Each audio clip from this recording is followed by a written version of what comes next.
Bueno, bien. Entonces, perdón, estábamos viendo los discursos de despedida de Juan. Estos discursos de despedida son muy profundos y tienen unos mensajes teológicos, verdaderos tesoros. Realmente los estamos viendo rapidito porque, bueno, esto implicaría un estudio que llevaría muchísimo tiempo, ¿no? De hecho, esto se ve con todo detenimiento cuando se estudia el Evangelio de San Juan.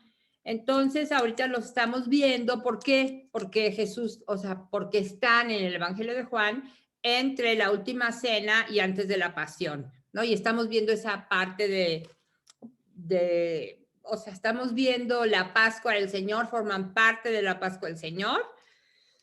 Entonces, bueno, continuamos con ellos. Nos quedamos en el Evangelio de San Juan, acá, capítulo 16, versículo 13.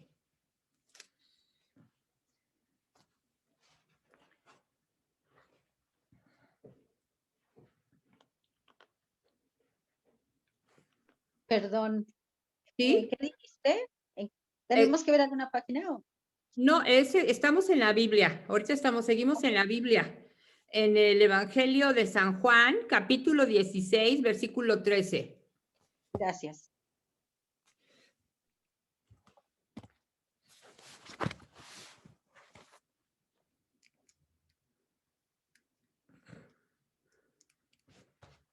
Bueno.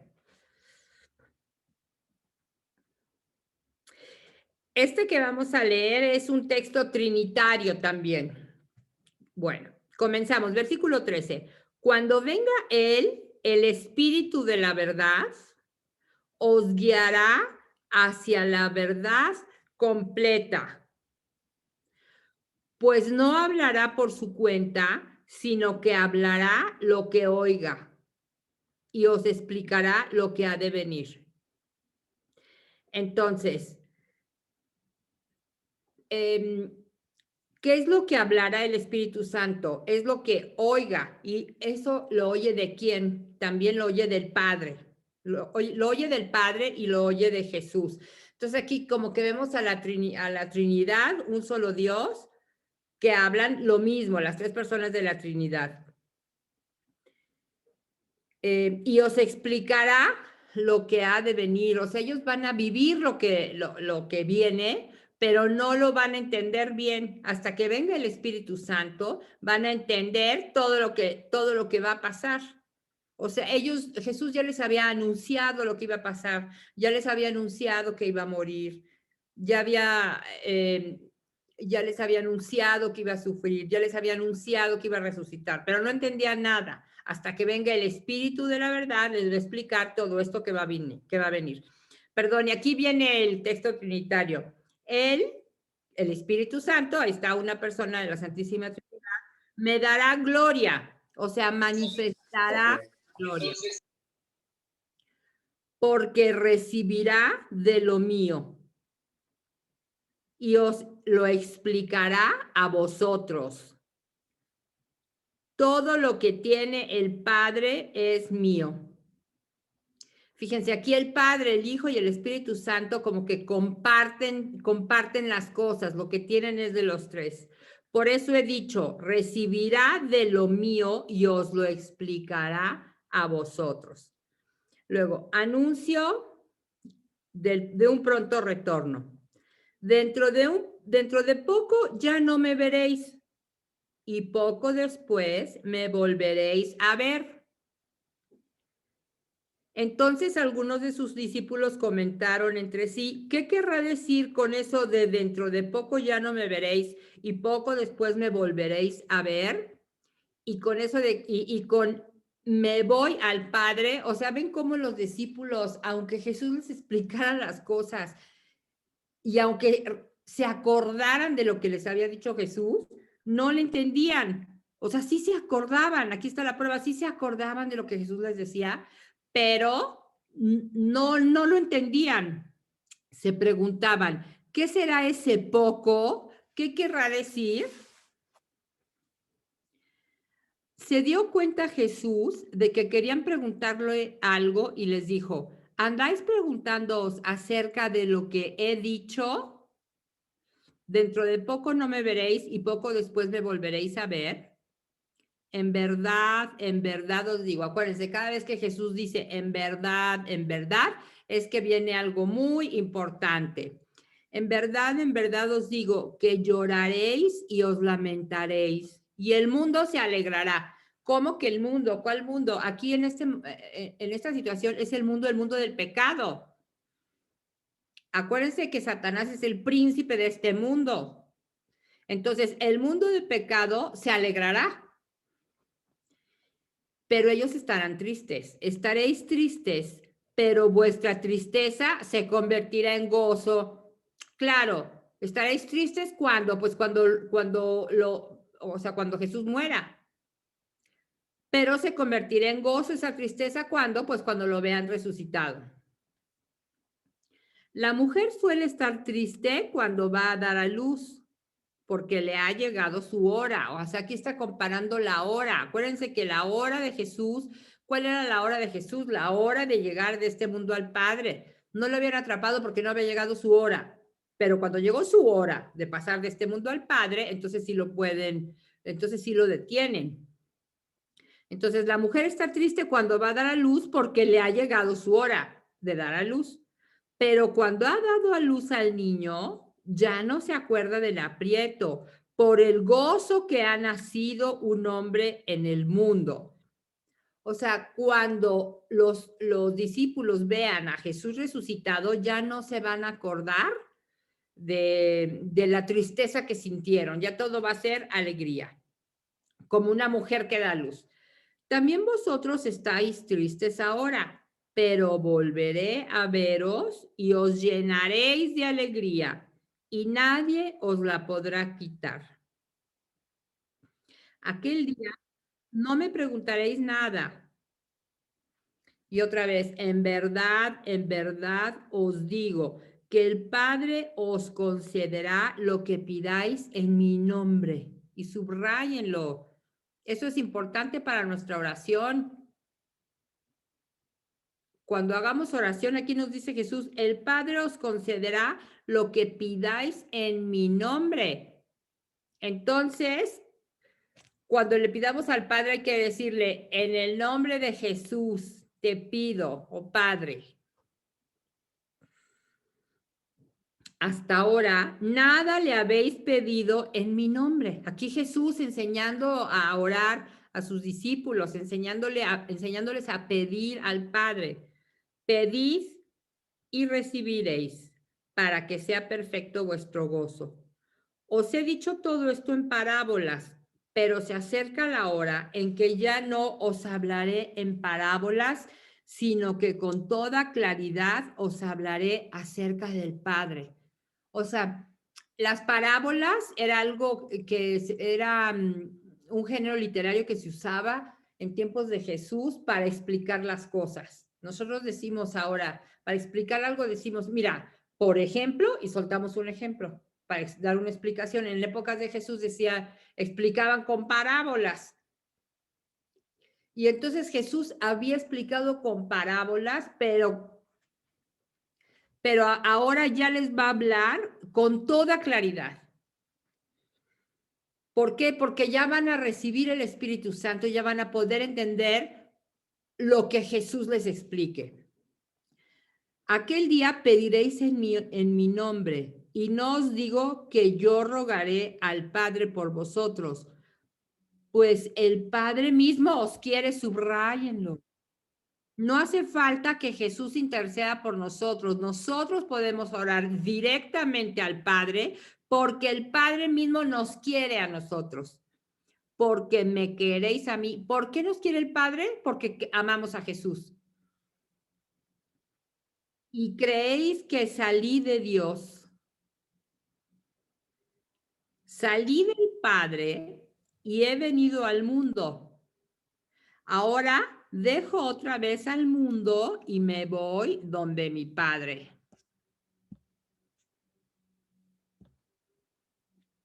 Ay, perdón, me equivoqué. Ay. Me equivoqué, perdón.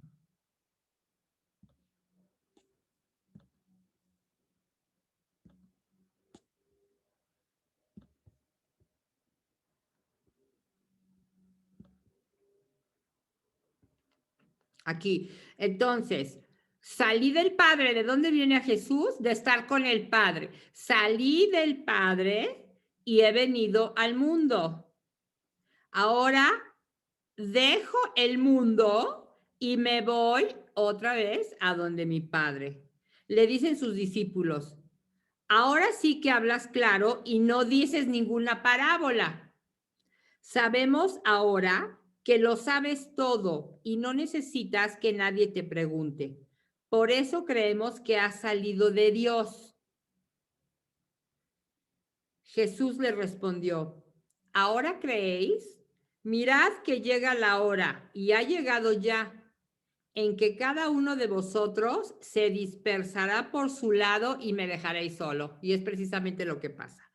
Pero no estoy solo porque el Padre está conmigo.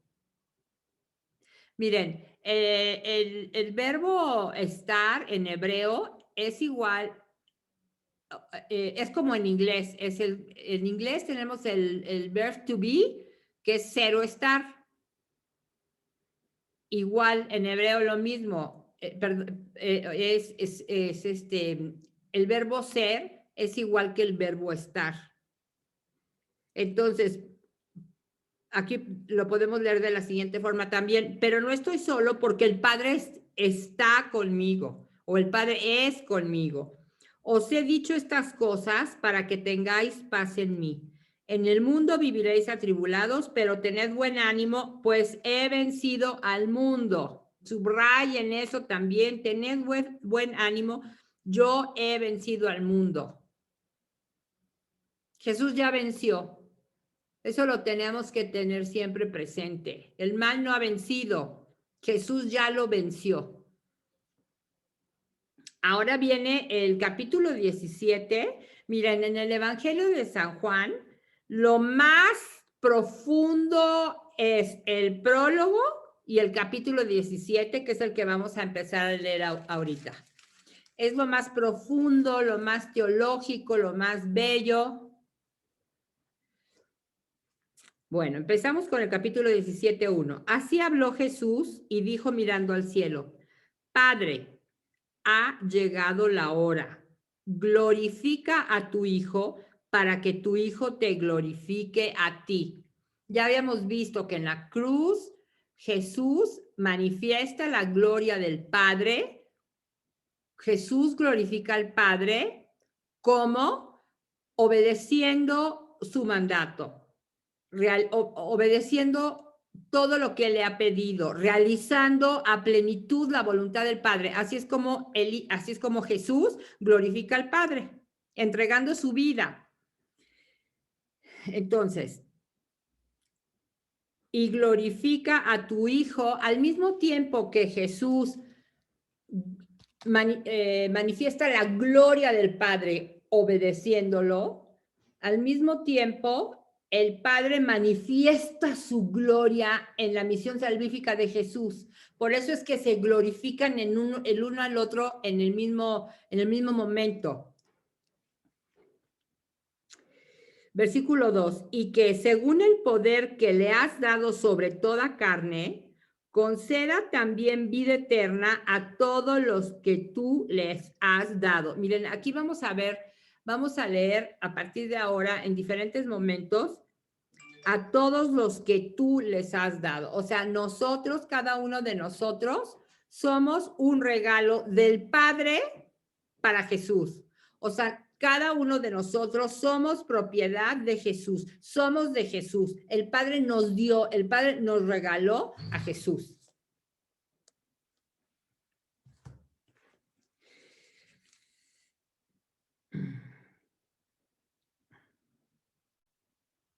Versículo 3. Esta es vida eterna, que te conozcan a ti, que te conozcan. Aquí conocer es en el sentido bíblico. La palabra conocer en el sentido bíblico es amar. Entonces, esta es la vida eterna, que te conozcan a ti, o sea, que te amen a ti, el único Dios verdadero y al que tú has enviado, Jesucristo. Esa es la vida eterna, que amemos al Padre y amemos al Hijo. Yo te he glorificado en la tierra, llevando a cabo la obra que me encomendaste realizar. Entonces, otra vez, ¿cómo glorifica Jesús al Padre? Realizando la obra que el Padre le encomendó. Ahora, Padre, glorifícame tú junto a ti con la gloria que tenía a tu lado antes de que existiese el mundo. A ver, ahora, Padre, glorifícame tú junto a ti. Entonces, aquí está el Padre y cuando Jesús muera, resucita y asciende y está otra vez junto al Padre. Entonces, glorifícame tú junto a ti con la gloria que tenía a tu lado. O sea, el Hijo desde la eternidad estaba con el Padre. Y el Hijo desde la eternidad tenía aquí gloria, la gloria del Padre, la gloria del Hijo, desde la eternidad. Pero entonces se hace carne, muere por nosotros, resucita, asciende, pero aquí ya asciende con su naturaleza humana celeste.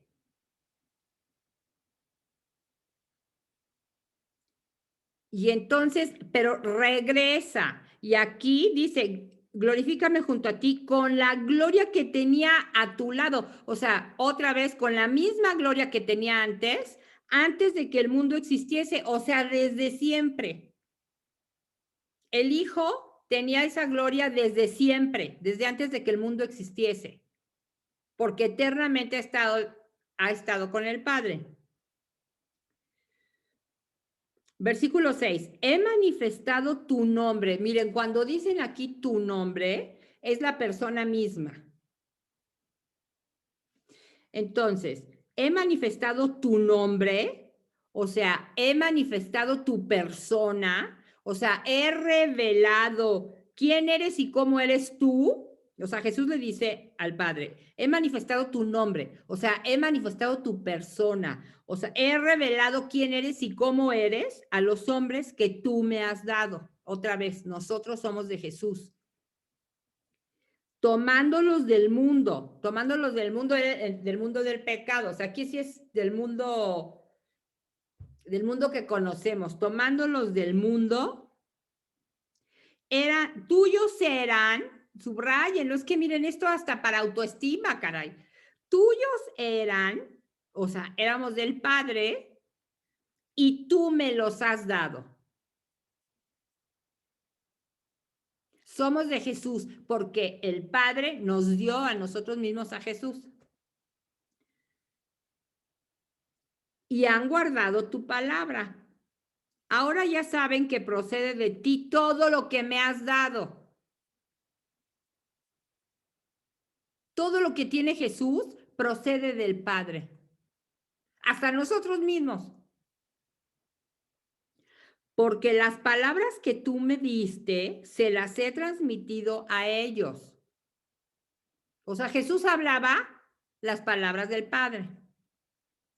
Y ellos las han aceptado y han reconocido. En verdad que vengo de tu parte. O sea, los discípulos ya habían aceptado o reconocido que Jesús venía de parte del Padre. Y han creído que tú me has enviado. Por ellos ruego. No ruego por el mundo. Aquí el mundo es un grupo, está usado de diferente manera. Aquí el mundo es el grupo hostil a Jesús encabezado por el diablo. Por eso dice, por ellos ruego. O sea, por sus apóstoles, por ellos ruego. No ruego por el mundo, o sea, por los que son hostiles a Jesús, sino por los que tú me has dado. Porque son tuyos. Todo lo mío es tuyo y todo lo tuyo es mío. Fíjense aquí. Esto es bonito y es importante. Aquí hay una igualdad absoluta en el campo de pertenencia. Igualdad, fíjense, igualdad absoluta en el campo de pertenencia entre el padre y el hijo, porque todo lo mío es tuyo y todo lo tuyo es mío. O sea, todo lo que posee el padre es de Jesús y todo lo que posee Jesús es del Padre. Igualdad absoluta en el campo de la pertenencia. O sea, es una unión total de intimidad. Y los teólogos en esto se basan para decir que el Padre y el Hijo tienen la misma naturaleza. Porque si el Padre tiene una naturaleza, el Hijo tiene la misma naturaleza. Porque si aquí dice todo lo mío es tuyo y todo lo tuyo es mío, los dos tienen la misma naturaleza divina. Entonces Jesús tiene naturaleza divina igual a la del Padre.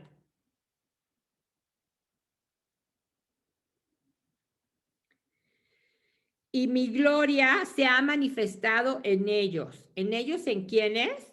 Se ha manifestado en sus discípulos, en los que lo aceptaron y en los que en los que lo acogieron y en los que aceptaron sus palabras. Versículo 11. Yo ya no estoy en el mundo, pero fíjense, ¿se acuerdan cómo les había dicho desde el principio que los discursos de despedida pues son como una obra literaria de cosas que sí dijo Jesús? O sea, no son inventos de Juan, sí lo dijo Jesús, pero ven cómo aquí hay diferencias de tiempo. Aquí está hablando Jesús como si ya se hubiera ido. Fíjense cómo dice, yo ya no estoy en el mundo. Aquí está hablando como si Jesús ya hubiera muerto y resucitado y ascendido. Pero es parte de los discursos de despedida. Entonces sí estaba, ¿no? Yo ya no estoy en el mundo, pero ellos sí están en el mundo. Yo, en cambio, voy a ti, Padre Santo. Cuida en tu nombre a todos los que me has dado. Cuida en tu nombre, o sea, cuida en tu persona. Los cuidados que da el Padre son iguales a los cuidados que da Jesús. Y cuídalos, pero ¿para qué? Para que sean uno como nosotros. Nosotros debemos ser uno, así como el Padre y Jesús son uno. Cuando estaba yo con ellos, yo cuidaba en tu nombre a los que me habías dado. Yo cuidaba, Jesús cuidaba a los que el Padre le había dado. Por eso Jesús le dice, perdón, me voy a regresar en el versículo 11, cuida en tu nombre a todos los que tú me has dado. O sea, Jesús nos cuidó cuando estaba con nosotros y ahora le está diciendo, ahora cuídalos tú, Padre. Y el cuidado de Jesús a sus apóstoles es el mismo cuidado que tiene el Padre. He velado por ellos y ninguno se ha perdido, salvo el hijo de la perdición, Judas, para que se cumpliera la escritura. A ver, aquí no habla de que se perdió en la vida eterna, sino que se salió del camino. Mire, vamos a leer Salmo 41, 10.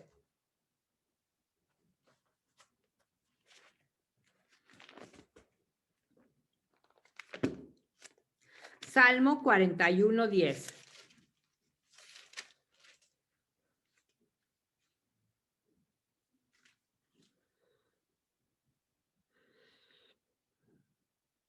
Yo en mi Biblia lo tengo en la página 716, las que tengan la Biblia de Jerusalén.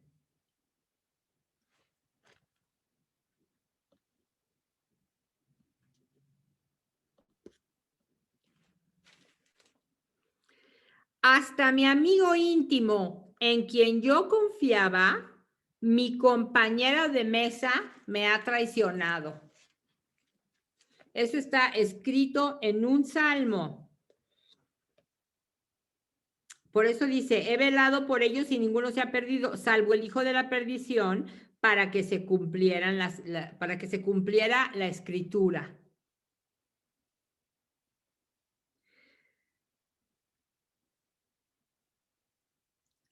Ahora, esto no quiere decir que Judas, que tengamos la certeza de que Judas está condenado. No lo podemos decir así. O sea, se perdió en el sentido en que se salió del camino, pero uno nunca sabe lo que pasó. O sea, no podemos saber lo que pasó en los últimos momentos de vida de Judas. Porque acuérdense de las palabras de Jesús en la cruz. Padre, perdónales porque no saben lo que hacen. Y bueno, pues seguramente Judas también iba incluido en esa oración, porque Judas, bien a bien, no supo en su totalidad lo que había hecho. Él tenía un plan, lo realizó, le salió mal, pero en definitiva Judas no supo que estaba entregando a la muerte a Jesús, la segunda persona de la Santísima Trinidad, no lo sabía. Y tuvo una muerte trágica y no sabemos qué pasó por su mente y por su corazón en los últimos minutos. A lo mejor no pudo con el arrepentimiento y por eso tenemos en un texto tenemos que se suicidó, ¿no? Bueno, en dos textos tenemos que se suicidó, de diferente manera, pero se suicidó. Bueno. Versículo 13. Pero ahora voy a ti y digo estas cosas en el mundo para que tengan en sí mismos la perfecta alegría que yo tengo.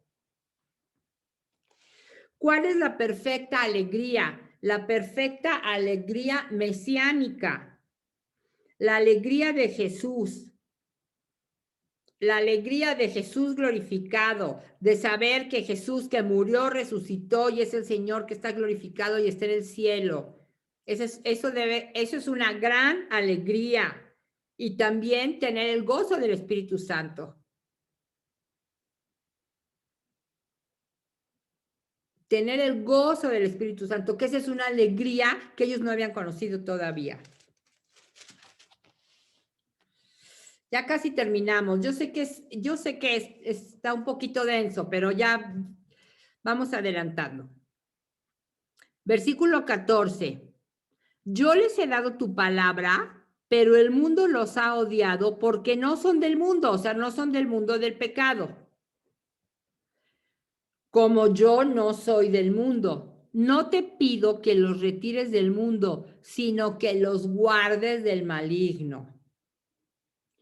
Ellos no son del mundo, como yo no soy del mundo. Santifícalos en la verdad, o sea, conságralos, sepáralos en la verdad. Tu palabra es verdad. A ver, ¿quién es la palabra del Padre? Jesús. Jesús es la palabra del Padre. Aquí tenemos en el Evangelio de San Juan. El verbo se hizo carne, la palabra se hizo carne. Entonces, tu palabra, o sea, Jesús mismo es verdad. ¿Y quién es el camino, la verdad y la vida? Jesús mismo. Entonces, aquí está hablando de Jesús. Santifícalos en la verdad, o sea, sepáralos, conságralos, sepáralos en la verdad, sepáralos en Jesús. Tu palabra es verdad.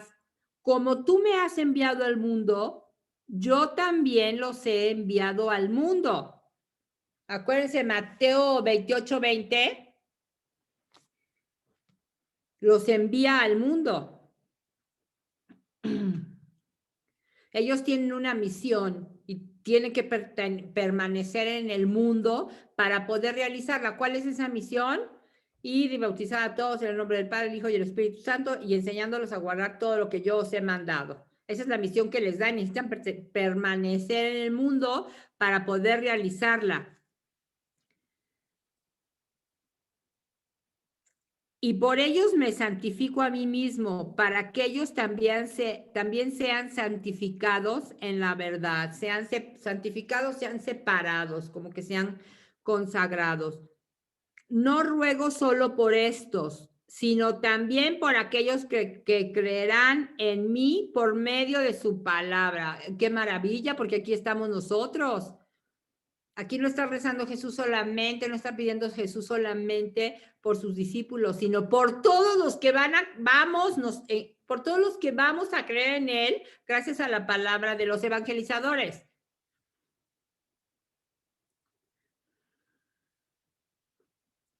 Para que todos sean uno, como tú, Padre, en mí y yo en ti, que también sean uno en nosotros.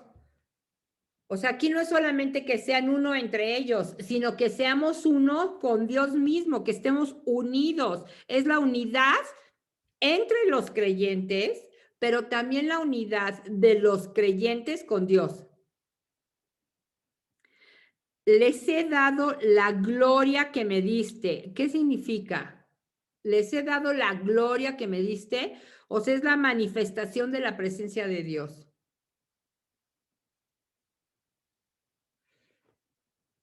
Cuando decimos, es que hemos visto su gloria, quiere decir, es que hemos visto su manifestación. La manifestación de su gloria es la manifestación de su presencia, de la presencia divina. Entonces, les he dado la gloria que me diste para que sean uno como nosotros somos uno. Yo en ellos y tú en mí, para que sean perfectamente uno y el mundo conozca que tú me has enviado y que los has amado a ellos como me has amado a mí. Padre, deseo que los que tú me has dado, otra vez, nosotros, los que tú me has dado, estén conmigo allí donde yo esté. Eso es lo que quiere Jesús, que los que somos de Él estemos con Él, allí donde Él esté. Y eso es lo que queremos también nosotros.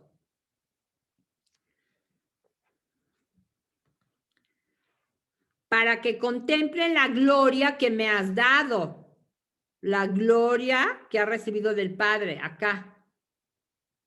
Jesús quiere que estemos acá con Él para que contemplemos su gloria. Porque me has amado antes de la creación del mundo.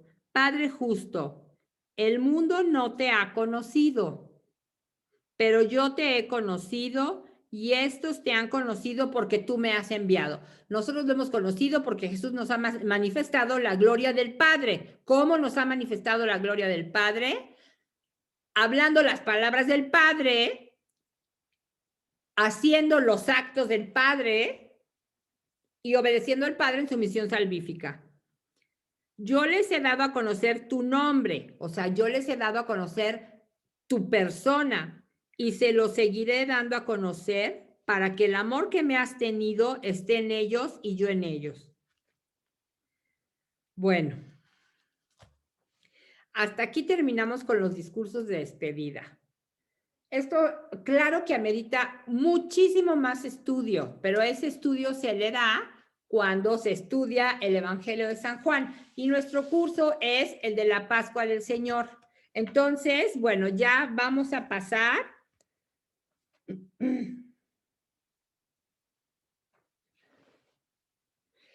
A ver.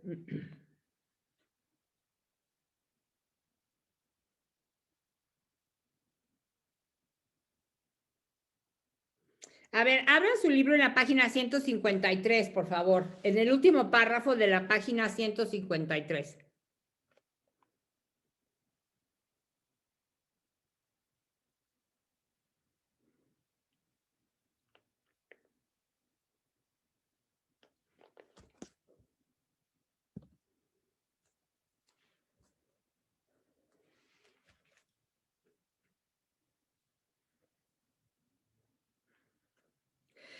Vamos a leer este último párrafo.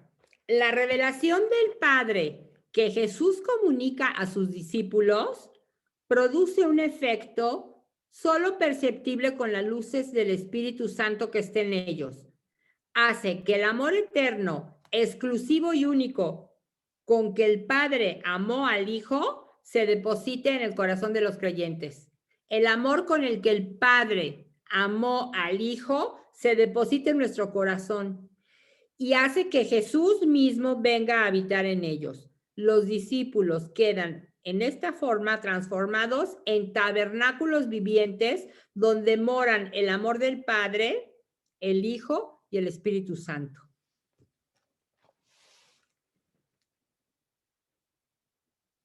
Y voy a volver a leer entonces el versículo 26, 17, 26.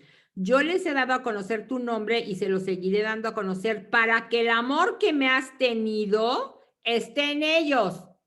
El amor que el Padre nos ha tenido esté dentro de nosotros y yo en ellos, o sea, Jesús en nosotros. Que el amor que el Padre le tiene a Jesús esté en mi corazón y que la presencia de Jesús esté en mi corazón. Entonces nosotros somos tabernáculos vivientes donde mora el amor del Padre, Jesús y luego el Espíritu Santo.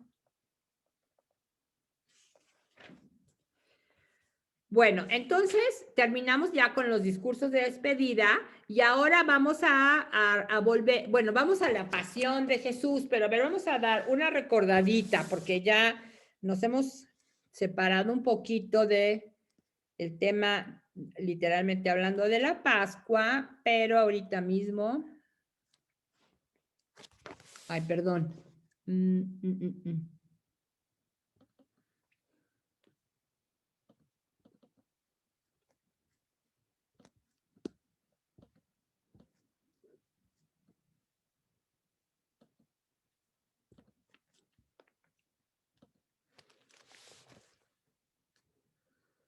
Bueno, entonces,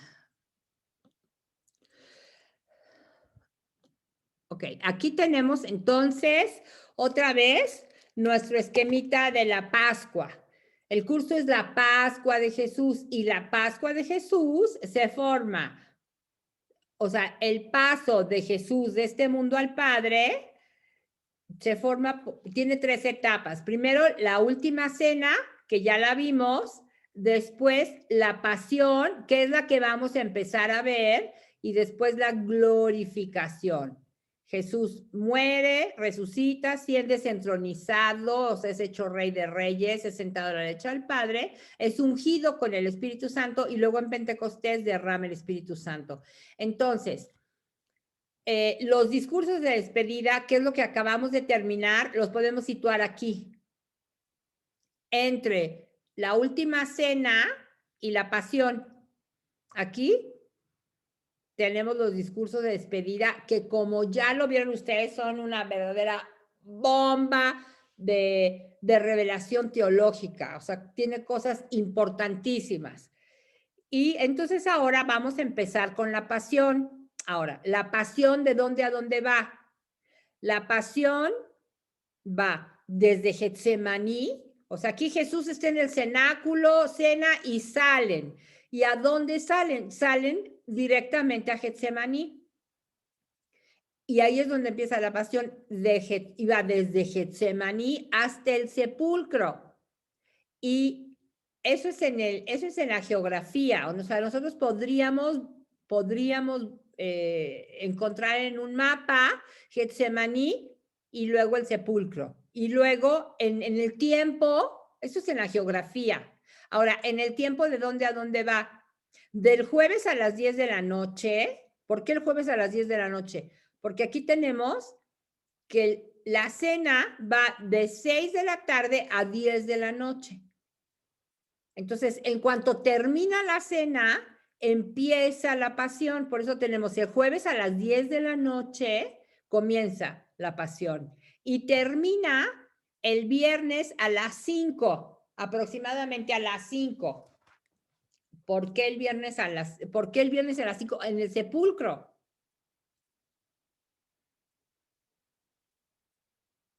Ok. Entonces, ahorita lo que vamos a empezar a ver es la pasión. Vamos a ver esto. Esta parte y vamos a empezar con Getsemaní. Bueno.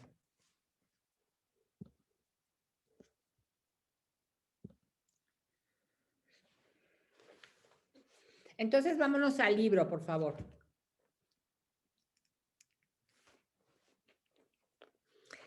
Página 157.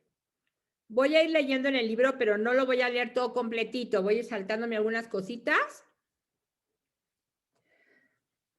Bueno, la pasión de Jesús comprende la serie de acontecimientos que van desde el momento en que el maestro y sus discípulos llegan al huerto de Getsemaní hasta la hora en que Jesús es colocado en el sepulcro.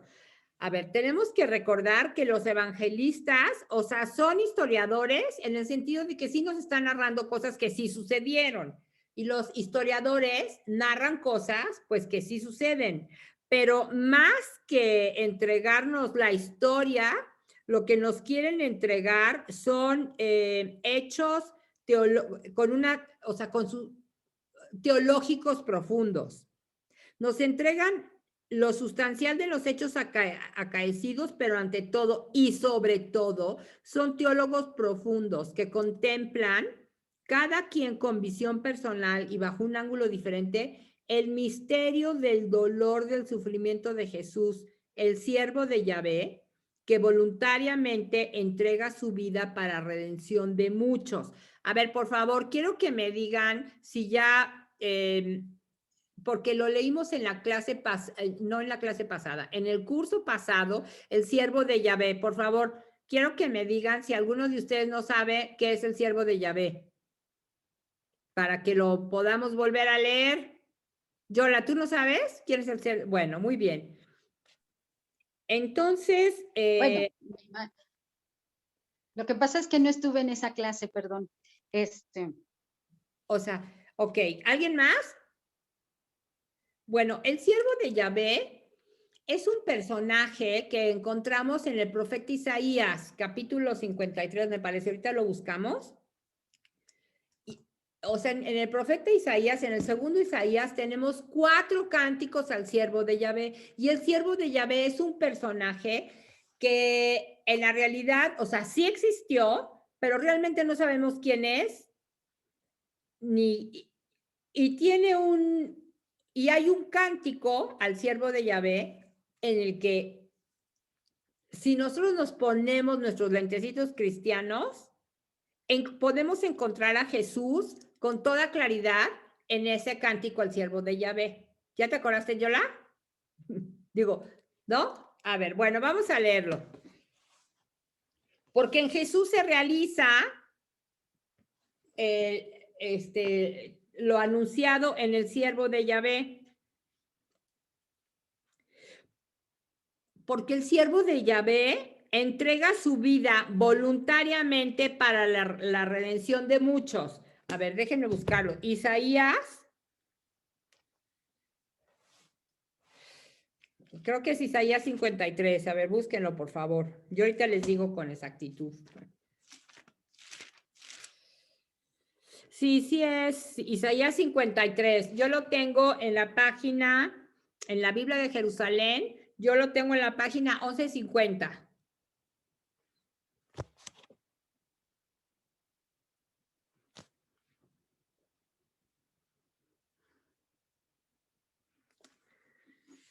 A ver, vamos a empezar entonces en Isaías 53 a partir del versículo 4. Y de hecho, cargó con nuestros males y soportó todas nuestras dolencias. Nosotros le tuvimos por azotado, herido por Dios y humillado. Mas fue herido por nuestras faltas, molido por nuestras culpas. Soportó el castigo que nos regenera y fuimos curados con sus heridas. Todos cerrábamos como ovejas, cada uno marchaba por su camino. Y Yahvé descargó sobre él la culpa de todos nosotros. Fue oprimido y humillado, pero él no abrió la boca. Como cordero llevado al degüello, como oveja que va a ser esquilada, permaneció mudo sin abrir la boca. Detenido, sin defensor y sin juicio, ¿quién se ocupó de su generación? Fue arrancado de la tierra de los vivos, herido por las rebeldías de su pueblo. Pusieron su tumba entre los malvados, su sepultura entre malhechores. Por más que no cometió atropellos, ni hubo nunca mentiras en su boca, Yahvé quiso quebrantarlo con males. Si se da a sí mismo en expiación, verá descendencia, alargará sus días, su mano ejecutará el designio de Yahvé. Después de sufrir, verá la luz. El justo se saciará de su conocimiento. Mi siervo justificará a muchos. O sea, no justificó a muchos el siervo de Yahvé. O sea, Jesús justificó a todos. Pues las culpas de ellos soportará. Le daré su parte entre los grandes. Aquí sí vemos a Jesús, o sea, será glorificado, ¿no? Y con poderosos repartirá despojos, pues se entregó indefenso a la muerte y fue tenido por un rebelde. Cuando él soportó la culpa de muchos e intercedió por los rebeldes. Bueno, ok. Ese es el cántico, el tercer cántico, no, el cuarto canto al siervo de Yahvé. Entonces, en Jesús se cumple todo lo que se anunció en el siervo de Yahvé. Sí, nos regresamos a la página 157 del libro, que nos dicen, entonces, que los evangelistas, cada quien con su visión personal, nos entregan o contemplan el misterio del dolor y del sufrimiento de Jesús, el siervo de Yahvé, que voluntariamente entregó su vida para la redención de muchos. Ahora sí ya entendemos por qué Jesús es el siervo de Yahvé, ¿verdad? Bueno, más aún, sigo en la página 157. Los escritos que los autores sagrados han legado a la posteridad cristiana no son obra suya, sino la obra del mismo Espíritu Santo que los escogió. O sea, sí son obra de los evangelistas, pero también son obra del Espíritu Santo que los escogió, los iluminó y los movió para producir estas páginas inspiradas que narran la glorificación del Padre y la salvación al mundo mediante la exaltación de Jesús en la cruz. Otra vez, Jesús glorifica al Padre obedeciéndolo y llegando hasta la muerte en la cruz. Los relatos de la pasión de Jesús nos permiten entrar en contacto no con un personaje ficticio e irreal, para quien ya todo estaba hecho de antemano, sino con un Jesús hermano nuestro.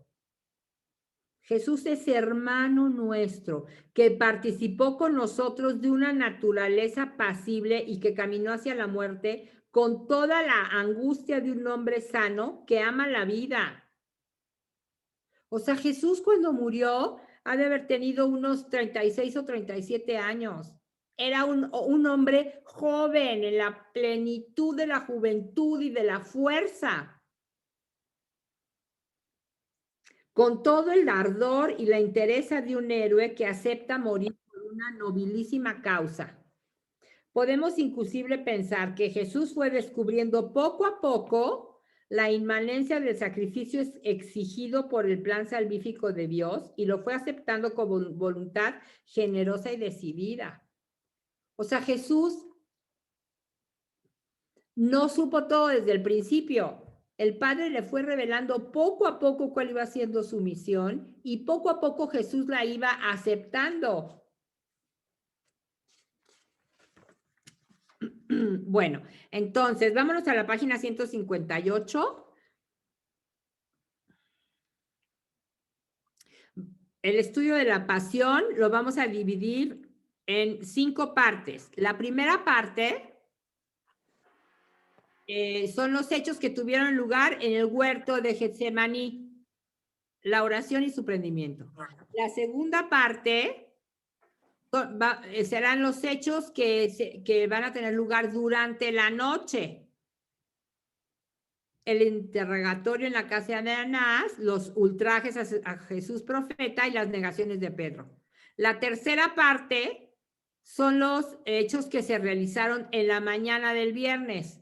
El proceso religioso ante el Sanedrín y el proceso político ante Pilatos. La cuarta parte será el sacrificio supremo de Jesús. El camino al Calvario, la crucifixión, la contemplación de Jesús en la cruz, los fenómenos y las reflexiones a la muerte de Jesús y su sepultura. Y luego hay un breve apéndice de la muerte de Judas. Bueno, ok, entonces empezamos. Empezamos en la página 161 con la oración de Jesús y vamos a ver ya a Jesús en Getsemaní.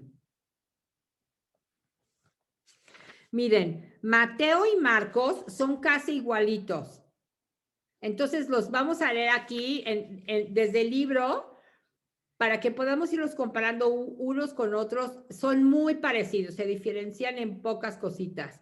Lucas es diferente y Juan no lo narra. Entonces, vamos a ver en la página 162 del libro, por favor. Tenemos dos columnas. En un lado está la columna de Marcos y en otra la del Evangelio de Marcos y luego en la otra de Mateo. Entonces vamos a leerlos, vamos a explicarlos y vamos a ver cuáles son las diferencias entre uno y otro. Entonces, a ver, voy a leer Mateo y solamente voy a ver si hay diferencias, voy a mencionar, no, perdón, voy a leer a Marcos y si hay diferencias voy a mencionar a Mateo. Y vienen a una propiedad cuyo nombre es Getsemaní. Y dice a sus discípulos, sentaos aquí mientras que oro. Y toma a Pedro, a Santiago y a Juan consigo y comenzó a sentir pavor y angustia. Y les dice, mi alma está triste hasta morir. Permaneced conmigo y velad. Bueno, vamos a la página 163. Jesús oró muchas veces en su vida a lo largo de los evangelios, tenemos muchos relatos que nos cuentan que Jesús se separaba para orar. Entonces, Jesús oraba muchas veces, pero esta oración es única, esta oración es diferente. Se va a revestir de un carácter único. Se trata de aceptar, a pesar del dolor que implica el sacrificio de su propia vida. O sea, Jesús no quería morir. Humanamente hablando, no quería morir. Y claro que le daba miedo porque no era cualquier muerte.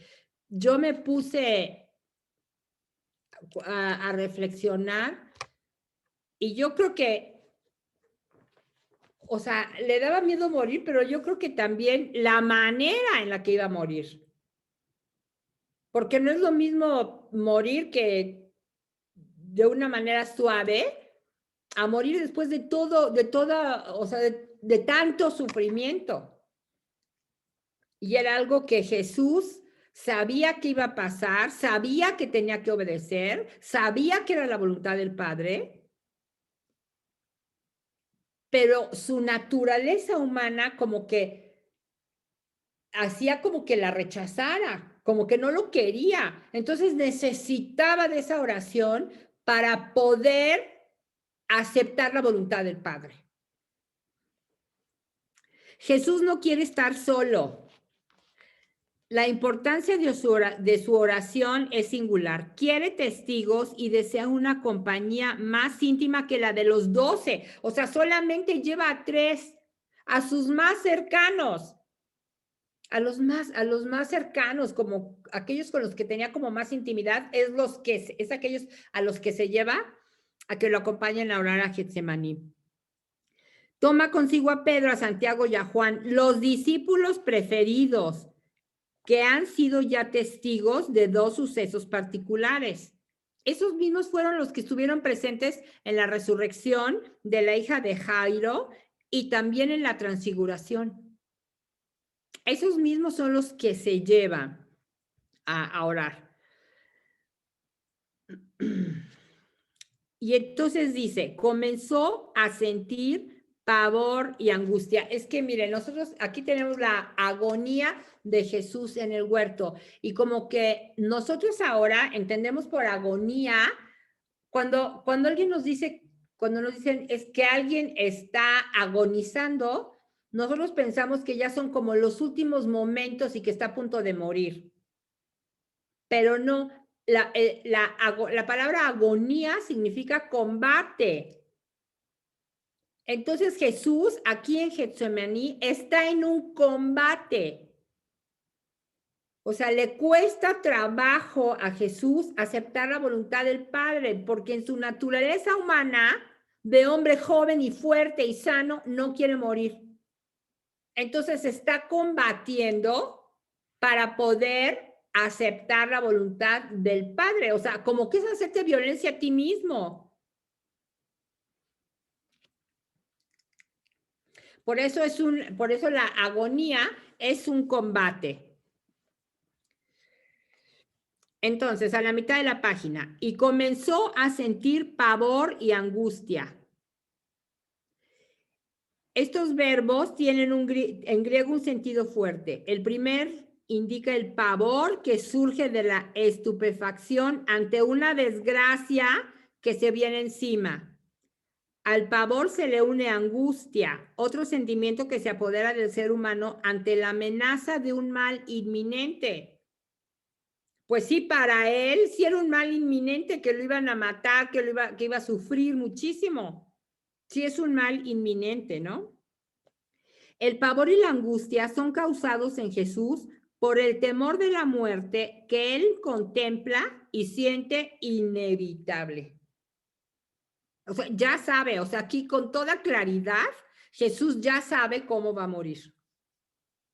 Su naturaleza humana se horroriza literalmente ante la perspectiva de morir y se resiste desde lo más profundo. Acuérdense, Jesús es igualito a nosotros en toditito, menos en el pecado. Por eso es que aquí, o sea, como hombre, pues claro que le da pavor y angustia lo que se le viene encima. Aquí tenemos una diferencia. Mateo dice, fíjense, vámonos a las columnas de la página 162. Marcos dice, mi alma está triste hasta morir. No, perdón, arribita. Perdón, dice, comenzó a sentir pavor y angustia. Y Mateo, más delicado, dice, comenzó a sentir tristeza y angustia. Pero yo creo que sí fue pavor. Jesús hace patente a sus discípulos la tristeza que lo embarga, una tristeza mortal. Mi alma está triste hasta morir. O sea, ¿cuánta tristeza puede tener un alma para estar triste hasta morir? Una gran tristeza. Siente pavor, siente angustia y siente una gran tristeza. Bueno, luego, la oración de Jesús, página 164. Tenemos otra vez Marcos y Mateo. Y habiéndose adelantado un poco, caía sobre la tierra. Eso dice Marcos. A ver, vamos a ver qué dice Mateo. Mateo dice, y habiéndose adelantado un poco, cayó sobre su rostro. ¿Qué es más fuerte? Es más fuerte Marcos. Porque fíjense, Mateo dice, cayó una sola vez. Y Marcos dice, caía sobre la tierra. O sea, una y otra vez como que caía sobre la tierra, como que se agachaba hasta la tierra. No fue una sola vez, sino que como que es un acto continuo, caía sobre la tierra y oraba. Así dice Marcos, oraba. Y Mateo dice, cayó sobre su rostro orando. Y aquí caía y oraba para que de ser posible pasara de él la hora. Y Mateo no dice eso. Se fijan, comparen las columnas. Marcos dice, caía sobre la tierra y oraba para que de ser posible pasara de él la hora. Y Mateo no lo dice. Versículo 36 de Marcos. Y decía, Abba, Padre, todo te es posible. Aparta este cáliz de mí. O sea, aparta, es como una confianza entre padre e hijo. Como que el hijo le está diciendo al padre lo que quiere, como nuestros hijos nos dicen a nosotros. Mamá, hazme esto, papá, quiero esto. Yo, papá, quiero esto. Así Jesús le decía, Abba, todo te es posible. O sea, yo sé que todo es posible para ti. Aparta este cáliz de mí. O sea, definitivo, apártalo. No lo quiero. Y sin embargo, vean, Mateo es mucho más suave. Vean cómo lo dice Mateo. Padre mío, si es posible que pase de mí este cáliz. Vean la diferencia. Marcos sabe que todo es posible para su padre y le dice, apártalo, no lo quiero. Y Mateo, si es posible, aparta de mí este cáliz. Pero luego Marcos dice, pero no lo que yo quiero, sino lo que tú. Y Mateo prácticamente lo mismo. Sin embargo, no como yo quiero, sino como tú. Aquí, ¿qué están diciendo los dos? No quiero, no lo quiero, pero que se haga tu voluntad. Pero expresa con claridad que no lo quiere. Luego, página 164, esta expresión, segundo párrafo, esta expresión, o sea, estoy refiriéndome a la expresión de Abba. Esta expresión no era usual entre los judíos para dirigirse a Yahvé. Claro que no. Los judíos ni siquiera podían decir Yahvé. Cada vez que los judíos se encontraban en las escrituras la palabra Yahvé, en lugar de decir Yahvé, decían Adonai, que significa Señor. Imagínense que Jesús le dice Abba, que es un término cariñoso de hijo al padre. Pero Jesús se complacía en emplearla para llamar a Dios. La súplica presenta una confianza plena y tiene la audacia de una orden filial. Todas las cosas te son posibles aparte este cáliz de mí. Todo está pendiente del poder divino. Si su padre quiere, puede retirar el cáliz. ¿Qué es eso del cáliz? El cáliz es una metáfora que se ha utilizado en el Antiguo Testamento y que significa dolor. Este cáliz, aparte de mí este cáliz, significa aparta de mí este dolor, aparta de mí este sufrimiento, este destino doloroso. Su naturaleza humana que dice no lo quiero, pero la naturaleza humana se abandona heroica y confiadamente al querer divino. Híjole, ojalá que nosotros podamos aprender a hacer eso y este es como un ejemplo de oración. Hay que pedirle al Padre como le pedía a Jesús. Hay que pedirle, Señor, yo quiero esto. Pero siempre al final, pero hágase tu voluntad. Y a veces cuesta trabajo, porque cuando uno le pide a Dios cosas muy, muy importantes, de verdad que a veces uno quiere que Dios haga las cosas exactamente como tú las quieres, porque te está costando mucho trabajo soltar. Pero entonces al final de nuestra oración hay que pedir exactamente lo que queremos, pero siempre acabar diciendo, pero hágase tu voluntad, así como nos enseñó Jesús.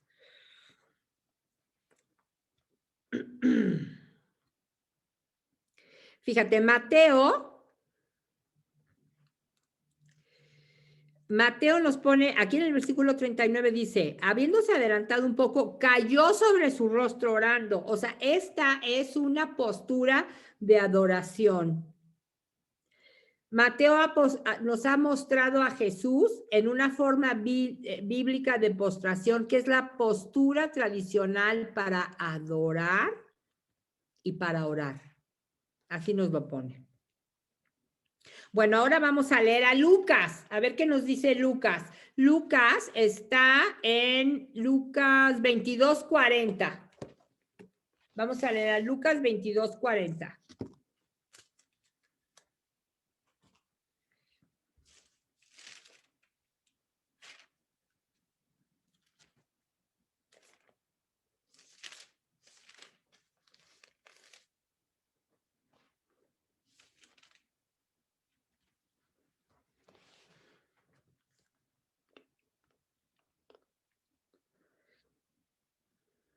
Bueno, desde el 39.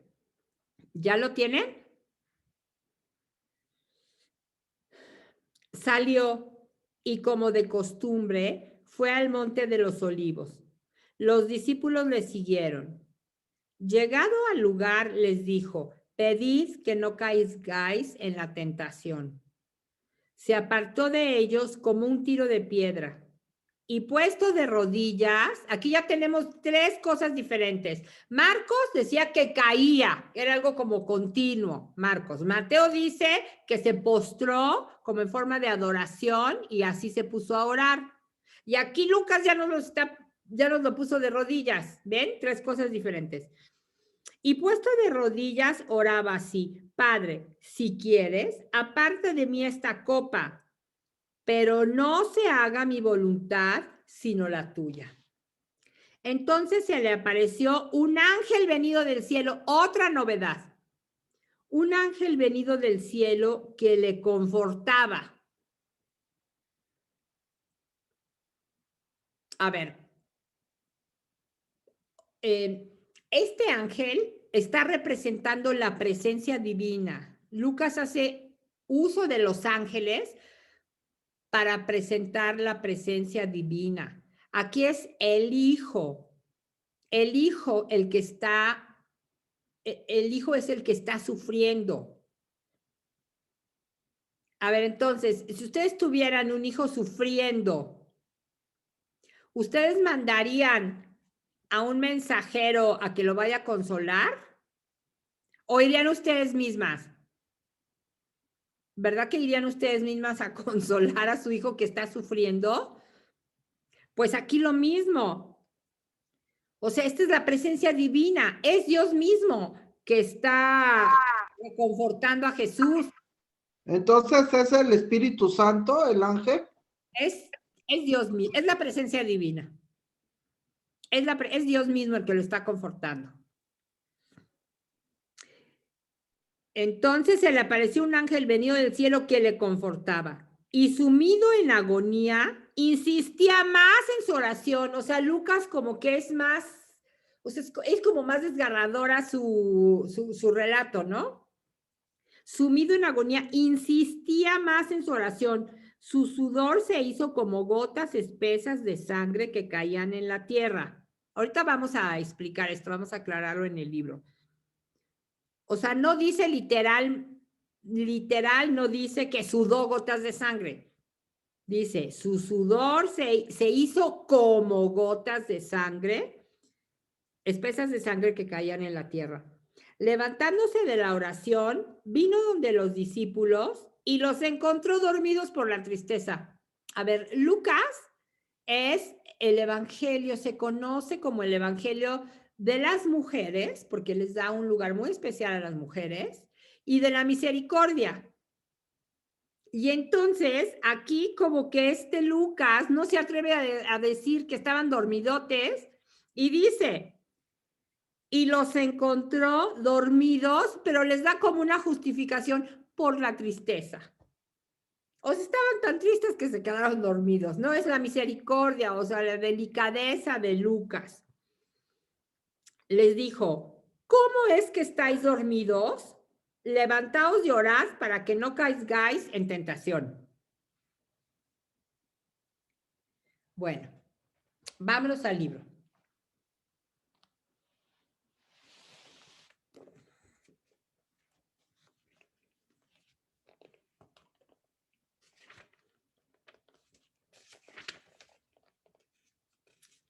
Ya me adelanté un poquito porque lo de los apóstoles dormidos también lo cuentan Marcos y Mateo, pero más adelante. Bueno, vámonos al libro otra vez.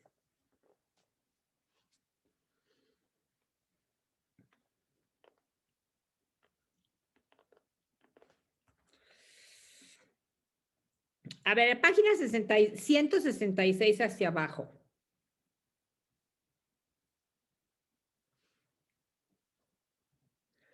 La palabra agonía no describe necesariamente los últimos espasmos de la muerte. Es que lo que les contaba, o sea, nosotros pensamos eso, pero no. Sino la ansiedad y angustia interior que experimenta el atleta en la lucha inminente. O sea, es un combate. El evangelista quiere subrayar la dureza del combate al que Jesús hace frente sometiéndose a la voluntad del Padre, como un combate. Está luchando contra él mismo. Tengo que obedecer la voluntad del Padre, tengo que hacer la voluntad del Padre, pero no quiero. Entonces sí es un combate con él mismo, ¿no? Bueno, en este caso, la presencia del ángel, página 167, segundo párrafo, significa que el auxilio divino está con Dios. Más aún, que aun cuando la voluntad del Padre sea que Jesús apure el cáliz, Él le dará la fortaleza necesaria para sufrir la tremenda prueba. O sea, desde aquí, desde este momento, ya es Dios el que le está dando la fortaleza para poder decir, sí, hágase tu voluntad. Porque su naturaleza humana como que la estaba rechazando. Pero Dios lo va a acompañar en todo momento y Dios le va a dar la fortaleza para poder realizar la voluntad del Padre. Luego, ¿fue el sudor de Jesús un sudor de sangre? Todo el mundo se pregunta eso, ¿no? Así lo mantienen autores antiguos y modernos. Aristóteles hablaba de casos de hematidrosis, sudor de sangre. Sin embargo, no hay argumentos decisivos en contra de aquellos que piensan que solo se trató de un sudor particular como gotas de sangre que exteriorizaba el estado interior de su alma. O sea, ¿qué significa esto? Significa que hay algunas personas, algunos teólogos que sí piensan que Jesús literalmente sudó sangre. Y hay otros teólogos que dicen que no, que es como un género literario, es una manera de hablar para decir el estado interior del alma de Jesús, o sea, que estaba sufriendo tanto que sudó como gotas de sangre, no literalmente gotas de sangre. Si sea lo que fuere, el sudor como gotas de sangre que caía sobre la tierra acusa un sufrimiento cruel. O sea, Jesús está sufriendo desde ahorita. Una angustia extrema del alma que pone el cuerpo en un estado de agotamiento absoluto. Yo creo que a todas nos ha pasado alguna vez en la vida que tenemos una preocupación tal que hasta nos sentimos agotadas, ¿no? Y que realmente a lo mejor no hemos hecho nada, pero ha sido tal la preocupación que nos sentimos cansadísimas. O ha sido tal el dolor que nos sentimos agotados. Bueno, esto llevado al extremo, ¿no? Aquí está llevado al extremo con Jesús. Lo que pasó en el alma de Jesús durante esa agonía es secreto exclusivo de él y del Padre.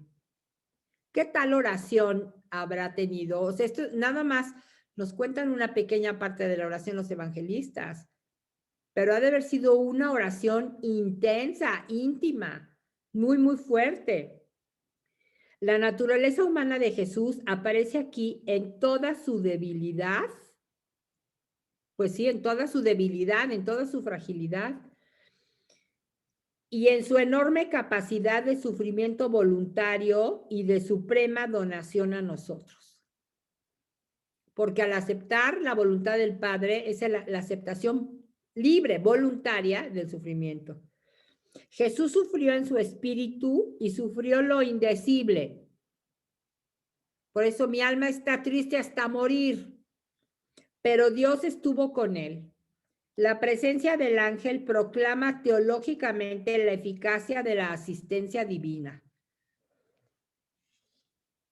La contemplación de esta agonía de la naturaleza humana asumida por el Verbo de Dios, lejos de escandalizar a los fieles, ha sido ocasión para que almas espiritualmente grandes intuyan los secretos del corazón de Jesús.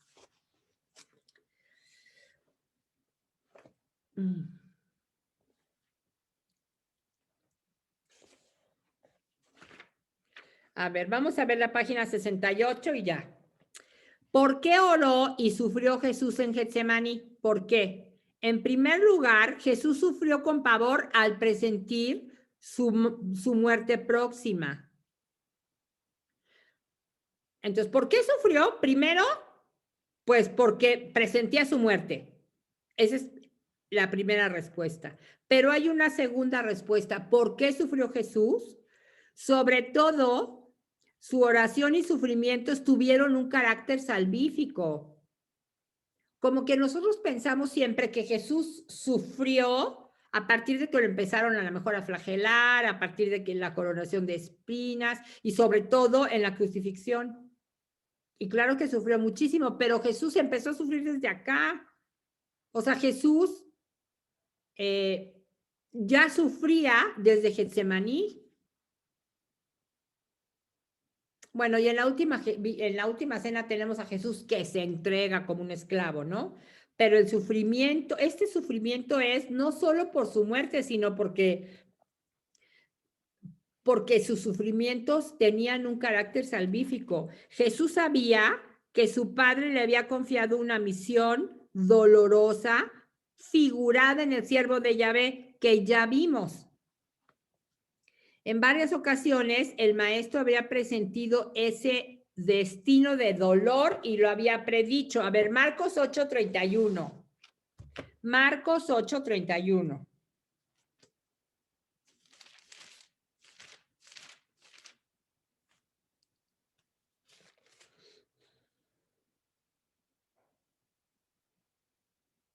Ay, me equivoqué.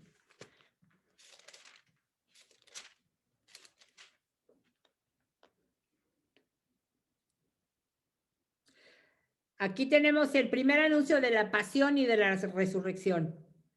Jesús comenzó a enseñarles que el Hijo del Hombre debía sufrir mucho y ser reprobado por los ancianos, los sumos sacerdotes y los escribas, que le matarían y que resucitaría al tercer día. Entonces esto era algo que Jesús ya les había predicho. Y en estos últimos días, ese sentimiento se había agudizado. A ver, Marcos, bueno, no, porque eso está. Bueno, a ver, Marcos 12, 1 al 12. Marcos 12, 1 al 12. Tenemos la parábola de los viñadores homicidas. No la voy a leer toda, pero vamos a leer, a ver, desde el versículo 5. El dueño de una viña enviaba siervos y se los mataban. Entonces aquí en el versículo 5 dice, envió a otro y lo mataron, y también a otros muchos. Hirieron a unos y mataron a otros. Todavía le quedaba, a ver, estos siervos, ¿quiénes? ¿A quién podemos ver en estos siervos que el dueño de la viña enviaba? A los profetas, ¿sí? La viña es el pueblo de Israel, el dueño de la viña es Dios Padre, y entonces el dueño de la viña envía a muchos siervos que son profetas y los mataban, que fue lo que efectivamente le sucedió a muchos profetas. Entonces el dueño de la viña,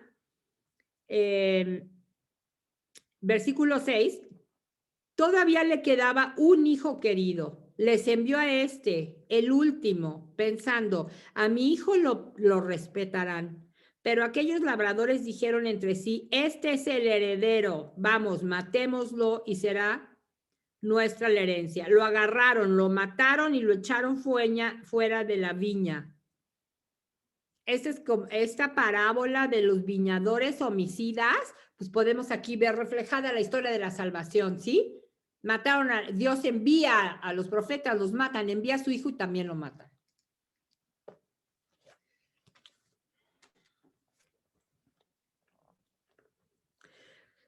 Página 168 a la mitad. Al orar, Jesús emplea la imagen de cáliz. Cáliz es una metáfora que sirve para descubrir el castigo de la cólera divina.